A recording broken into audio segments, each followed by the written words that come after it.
प्रिय छात्रों, हम इस कालांश में और पूर्व क्रम में अगले गद्यांश का अध्ययन कर रहे हैं सुगनासोपदेश के अंतर्गत। तो पूर्व में जैसे कि लक्ष्मी के बारे में बताया गया था कि वह जो है और सभी प्रकार के अभिनयों की पूरा पत्ता का आगे चलने वाली ध्वजा के समान है। उसी क्रम में आगे इस गद्यांश कहा गया है। उत्पत्ति निम्नगा क्रोधा वेगा ग्रहाणाम आपान भूमि विषय मधुनाम संगीतशाला भूर्व विकार नाट्यानाम आवास दरी दोषासी विषाणानाम। यानी वे जो है क्रोध रूपी जो मगरमच्छ हैं उनके लिए वो नदी के समान है। अर्थात नदी में जैसे मगरमच्छ जन्म लेते हैं ऐसे लक्ष्मी के आने पर व्यक्तियों में क्रोध की उत्पत्ति होने लगती है। आपान भूमि विषय मधुपा मधुना, और ये जो है मधु की जो विषय रूपी मधु है उनके लिए मानो ये और मधुशाला के समान है। संगीतशाला भ्रू विकार नाट्यानाम, तथा भ्रू विकार आदि जो व्यक्ति में जो विकार होते हैं भौहें करना, उसके हाव भाव बदलना, ये एक तरह अभिनय है नाट्यों को सिखाने के लिए। और संगीतशाला के समान है, अर्थात लक्ष्मी के आने पर व्यक्ति अभिनय करना प्रारंभ करता है, उनके हाव भाव चाल चलन बदल जाते हैं।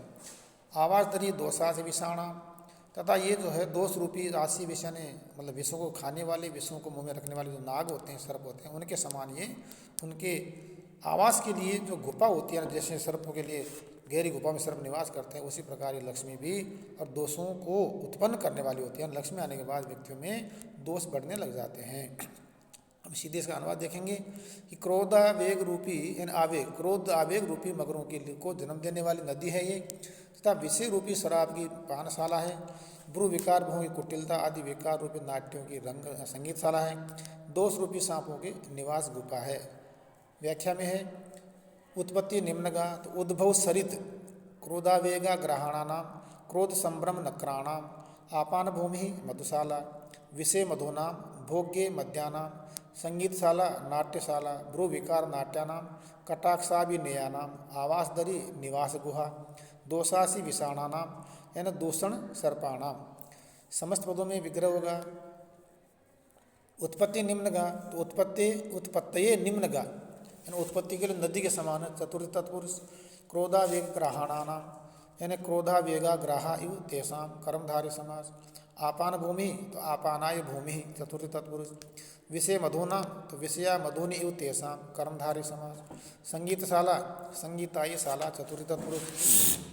भ्रू विकार नाट्यानाम, तो भ्रू विकारा नाट्यानि इव तेषाम कर्मधारय समास। आवास दरी आवासाय दरी चतुर्थ तत्पुरुष समास। दोषासी विषाणाम, तो दोषा आसी विषा इव तेषाम कर्मधारय समास। व्युत्पत्ति में है पहला शब्द उत्पत्ति, उत उपसर्ग पत धातु और तीन प्रत्यय। निम्नगा में निम्न शब्द है, गम धातु और जो है क्विप प्रत्यय का टा प्रत्यय है। क्रोध में क्रुद्ध धातु घय प्रत्यय है। आवेग में आंग उपसर्ग विज धातु और घय प्रत्यय है। आपान में आंग उपसर्ग पा धातु युज प्रत्यय है। संगीत में सम उपसर्ग गई धातु त प्रत्यय है। विकार में वि उपसर्ग क्रि धातु अण प्रत्यय है। नाट्याना में नट धातु नत प्रत्यय और आम षष्ठी विभक्ति का प्रत्यय है, अथवा नट धातु में निच प्रत्यय हो गया यत प्रत्यय से भी ये शब्द निर्मित हो सकता है। आवास में आंग उपसर्ग वर्ष धातु घय प्रत्यय है। अगला गद्यांश है उत्सारण वेत्रलता सत्पुरुष व्यवहाराणाम अकाल प्रावृण गुण कलहंसानाम विसर्पण भूमिर लोकापवाद विस्फोटकानाम प्रस्तावना कपट नाटकस्य कदलिका काम करिण है। अर्थात ये है उत्सारण वेत्रलता हटाने के लिए बेंत की छड़ी के समान है। सत्पुरुष व्यवहाराणाम अच्छे पुरुष के व्यवहार को, यानी लक्ष्मी के आने से और अच्छे पुरुष का व्यवहार भी बदल जाता है। अकाल प्रावृण कलहंस गुण कलहंसानाम, तथा बिना मौसम की बरसात से जब मानस के जो हंस होते हैं या तालाब में हंस रहते हैं बड़े बड़े सरोवरों में, तो वे भी पानी की गंदा होने से वहाँ से चले जाते हैं, दूसरे को चले जाते हैं। तो मानो ये जो है और गुणों को हटाने के लिए बिना मौसम की बरसात के समान है, यानी कि लक्ष्मी के आने से व्यक्ति के सद्गुण भी उसको छोड़कर चले जाते हैं। विसर्पण भूमि लोकापवाद विस्फोटकाना, तथा लोकापवाद रूपी जो विस्फोटक जो फोड़े हैं उन फोड़ों को बढ़ाने वाली ये विसर्पण भूमि है। यानी जैसे व्यक्ति में कोई गंदगी वगैरह होती है तो उसमें फोड़े पंछी अधिक बढ़ जाते हैं, ऐसे मानो लक्ष्मी के आने पर व्यक्ति निंदनीय कृत्य करने लग जाता है और उसका अपयश फैलने लग जाता है। प्रस्तावना कपट नाटक से, तथा कपट रूपी नाटक की प्रस्तावना है, यानी लक्ष्मी के आने पर व्यक्ति कपट आचरण करना प्रारंभ कर देता है। निर्मल व्यक्ति भी कपटी बन जाता है। कदलिका काम करण है और काम रूपी हाथियों के लिए केले के वन के समान है, अर्थात इसे लक्ष्मी के आने पर लोग व्यक्ति जो है काम वासना से युक्त हो जाता है। अनुवाद में श्रेष्ठ पुरुषों के साथ व्यवहार को हटाने नष्ट करने के लिए बेंत की छड़ी है। गुण रूपी कलंशों के लिए अकाल वृष्टि है।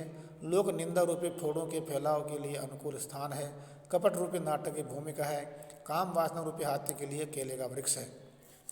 व्याख्या में है उत्सारण वेत्रलता अपसारण यष्टि ही सत्पुरुष व्यवहाराणाम सज्जनाचाराणाम यानी सज्जन आचाराणाम अकाल प्रावृट असमय वृष्टि गुणकल हंसानाम गुण कादम्बानाम विसर्पण भूमि स्फोट स्थानम लोकापवाद विस्फोटकानाम जनाक्षेप पिटकानाम प्रस्तावना आमुखम कपटनाटक से छद्मरूपक से कदलिका रंभा कामकारिण तो मदन गजस्य समस्त पदों में विग्रह होगा।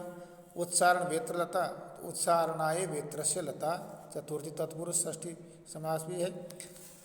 षष्ठी और चतुर्थ दोनों तत्पुरुष हैं। सत्पुरुष व्यवहाराणाम तो सत्पुरुषाणाम व्यवहारः तेषां षष्ठी तत्पुरुष।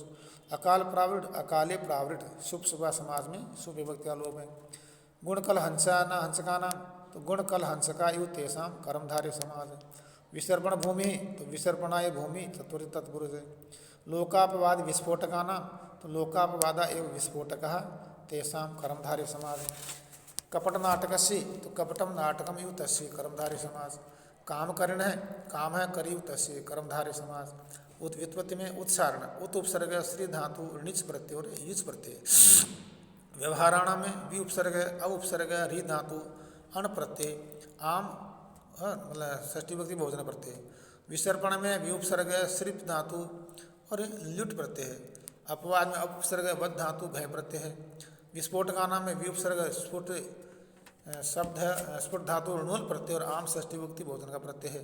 प्रस्तावना में प्र उपसर्ग स्थू धातु णिच प्रत्यय फिर युच प्रत्यय और टापी स्त्रीलिंग का प्रत्यय है। कर्ण में कर उपसर्ग इन्हीं धातु और घस प्रत्यय है।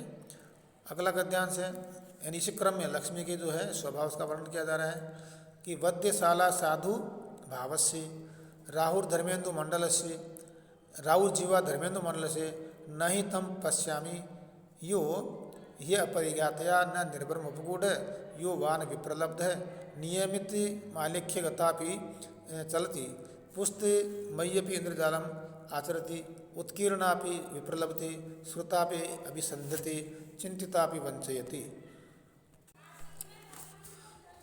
वध्यशाला साधु भाव से यानी साधु भाव के लिए अर्थात साधु स्वभाव के लिए ये वध की शाला अर्थात मान लो हत्यागृह एक तरह से तो लक्ष्मी के आने पर व्यक्ति के साधु स्वभाव का भी विनाश हो जाता है, इनका स्वभाव परिवर्तन हो जाता है। राहुल जीवा धर्मेंदु मंडल से तथा धर्म रूपी चंद्रमा इंदु यानी चंद्रमा रूपी जो मंडल का घेरा है उसको समाप्त करने के लिए उसको वध करने के लिए मान लो ये राहु की जीवा के समान है। यानी कि लक्ष्मी के आगमन पर और धार्मिक प्रवृत्ति के लोग भी अपने धार्मिक प्रवृत्ति को छोड़ देते हैं। कह रहे हैं नहीं तम पश्चामी यानी ऐसा कोई मैं नहीं देख रहा हूँ यो ही जो अपरिज्ञात या अनया इस अपरिज्ञातता से या इस अपरिचिता से न निर्भर उपगूढ़ है यानी जिसको इस लक्ष्मी ने आलिंगन नहीं किया हो अच्छी तरह से आलिंगन नहीं किया हो और यो वान विप्रलब्ध और जिसको इन्हें ठगा नहीं है। अर्थात लक्ष्मी जिसके भी पास गई है लक्ष्मी ने उसका खूब आलिंगन किया और उसको ठगा है। अर्थात लक्ष्मी जिसके पास गई है उसमें हमने जो पूर्व चर्चा की है वो सारे प्रकार के अवगुण उसमें आ जाते हैं, उसके सारे अवगुण बढ़ जाते हैं और उसके जो गुण है वो सब वहाँ से चले जाते हैं। और कैसी है नियमितम आलेख्य गता भी चलती। यहाँ भी विरोधाभास है थोड़ा सा कि ये चित्र में होते आलेख्य चित्र ये तो नियमित रूप से चित्रित में या चित्र में रहती हुई भी मूर्ति में रहती हुई भी जो स्थिर होते हैं जड़ होते हैं लेकिन फिर भी ये लक्ष्मी चलती रहती है। यानी एक तरफ इसके चित्रों में मूर्ति में पूजा की जाती है किंतु लक्ष्मी अदृश्य रूप से और स्थान परिवर्तन करके व्यक्तियों को तथा परिवार को छोड़ करके एक स्थान से दूसरे स्थान पर जाती रहती है। किसी को निर्धन बनाएगी किसी को संपन्न बनाएगी। पुष्टमय भी इंद्रजालम आचरती तथा ये पुष्टमय यानी पुतली होती हुई भी और मानो इंद्रजाल यानी जादू का खेल दिखाती है। उत्कीर्णापि विप्रलब्धि और ये खोदी जाती हुई भी यानी पत्थरों आदि में इसकी मूर्ति बनी होने पर भी यानी जड़ होती हुई भी ये विप्रलब्ध ठगती है। यानी सजीव ही किसी के साथ ठगी कर सकता है किंतु लक्ष्मी मूर्ति में होकर के भी और लोगों को ठगती है। श्रुत्यापि अभिसंधते इसी प्रकार से सुने जाने पर भी और लोगों के साथ में ये और अभिसंधित यानी उनका जो एक तरह से वही कपट करती है उनको भी ठग लेती है। चिंतिता भी वंचित, और इसका खूब चिंतन करने पर भी वंचित है ना, वंचित वही ठगने का कार्य करती है। यानी व्यक्ति कितना ही सावधान रहे, कितना इसके बारे में जानकारी रखता हो, फिर भी लक्ष्मी जिसके पास जाती है उसको ये धोखा दे ही देती है। सब आगे अनुवाद में है कि शुभ भावों की वधशाला है, धर्म रूपी चंद्रमंडल के लिए ग्रास बनाने वाली राहु की जीभ है। निश्चय ही ऐसे किसी भी उस व्यक्ति को नहीं देखता हूँ जिसका इस अपरिजाता निश्चय परिचय का ध्यान रखने वाली लक्ष्मी के द्वारा आलिंगन न किया गया हो अथवा तत्पश्चात इसके द्वारा ठगा न गया हो। चित्र लिखित होने पर भी यह लक्ष्मी निश्चय ही चलती है। स्वयं मिट्टी लकड़ी आदि से निर्मित पुतली होती हुई भी जादू करती है। पत्थर आदि पर खुदे हुए चित्र के समान खुदी हुई होने पर भी ठग लेती है। केवल सुनी हुई भी कपट करती है, सोचे जाने पर भी चलती है। आगे संस्कृत व्याख्या है तो वध्यशाला यानी वधगृहम साधु भाव से सौजन्य से राहुर्जीवा सही के रसना, सही के राहु का पर्यायवाची, धर्मेंद्र मंडल से पुण्य चंद्र बिंब से न ही नैव तम तादृशजनम पश्यामि विलोकयामि यो ही यस्य अपरिज्ञातया अज्ञातया अनया एत्या लक्ष्म्या न नैव निर्भरम गाढ़म उपगूढ़ है आलिंगित है यो व अथवा ये नैव विप्रलब्ध अर्थात वंचित है नियतम निश्चितम यम ऐसा आलेखिकता चित्रस्था अपि चलति गच्छति पुस्तमयी पुत्तलिका अपि विप्रलब्धे प्रवंच्यते श्रुतापि शास्त्रज्ञापि अभिसंधते अभिसंधानं कुरुते चिंतितापि विचारितापि वंचेति प्रतारयति। समस्त पदों में है वध्यशाला तो वधेबे शाला चतुर्थी तत्पुरुष समाज, फिर राहुर्जीवा तो राहुर्जीवा षष्ठी तत्पुरुष, धर्मेंदु मंडल से तो धर्म है इंदु मंडलम इव तस्य कर्मधारी समाज, अपरिजातया अपरिजातया तो न पारिजाता तया न तत्पुरुष, आलेख्यगता आलेख्यगता सप्तमी तत्पुरुष। व्युत्पत्ति में है वध्य शब्द है तो वध्य धातु यत प्रत्यय, भावस्य में भू धातु घय प्रत्यय और ngस प्रत्यय है। अपरिजात्या में नए नकारात्मक फिर परिउपसर्ग है ची धातु त प्रत्यय और टाप तथा फिर टा स्त्रीलिंग तृतीय व्यक्ति एक का प्रत्यय है। उपगूढ़ में उप उपसर्ग है गुह धातु त प्रत्यय सुप्रथमा व्यक्ति एक का प्रत्यय है। विप्रलब्ध में वि उपसर्ग प्र वि उपसर्ग लब धातु त प्रत्यय है तथा सुप्रथमा व्यक्ति एक वचन का प्रत्यय। नियतम में नि उपसर्ग यम धातु त प्रत्यय। आलेख्य में आंग उपसर्ग लिख धातु यत प्रत्यय है। गता में गम धातु उक्ता प्रत्यय और टाप प्रत्यय है। पुस्तमयी में पुस्त शब्द है मयट प्रत्यय अंगीप स्त्रीलिंग का प्रत्यय है। फिर उत्कीर्णा में उत उपसर्ग क्री धातु और त प्रत्यय और टाप स्त्रीलिंग का प्रत्यय। श्रुता में श्रु धातु उक्ता प्रत्यय और टाप प्रत्यय। चिंतिता में चिंत धातु उक्ता प्रत्यय और टाप स्त्रीलिंग का प्रत्यय है। अगला गद्यांश से थोड़ा सा अंश है एवं विद्यापि चान्या दुराचार्य कथमपि दैवस्यन परिगृहीता विक्लवा भवन्ति राजान है सर्वा अविनयाधिष्ठानताम गच्छन्ति। इस प्रकार की इसी दुराचारिणी लक्ष्मी के द्वारा कथम किसी भी प्रकार से दैवस्यन यानी दुर्भाग्य से परिगृहीता विक्लवा यानी उसमें ग्रसित होकर के जो राजा लोग हैं वो विकल्प हो जाते हैं, बेचैन हो जाते हैं और वो राजा इस प्रकार के राजा से ग्रसित होकर के सर्वा अविनयाधिष्ठानताम गच्छन्ति यानी सभी प्रकार के अविनय के स्थान को प्राप्त होते हैं अर्थात वो सब प्रकार से और दुर्गुणों के शिकार हो जाते हैं। अनुवाद में है कि और इस प्रकार दुष्ट आचरणवादी से लक्ष्मी के द्वारा जैसे तैसे देववश भी जकड़ लिए गए राजा लोग विकल व्याकुल या असहाय हो जाते हैं और समस्त उच्छृंखलताओं के स्थान बन जाते हैं। व्याख्या में एवं विद्यापि ईदृश्यापि च अनया एतया दुराचार्या असाधारण असदाचारणशीलया लक्ष्म्या कथमपि केना भी प्रकार दैववश्यन भाग्यात् परिगृहीतः परिणीतः विकलवः व्याकुलः भवन्ति जायन्ति। राजान है नृपः सर्वाविनयाधिष्ठानता यानी सकल औदंड्य आश्रयत्वं च अपि गच्छन्ति प्राप्नुवन्ति। समस्त पदों में विग्रह होगा। दुराचार्य तो दुष्टानि आचरणानि यस्याः तया बहुब्री समास। सर्वाविनयाधिष्ठानता सर्वेषां अविनयानाम् अधिष्ठानं तस्य भावे सर्वाविनयाधिष्ठानता ताम षष्ठी तत्पुरुष।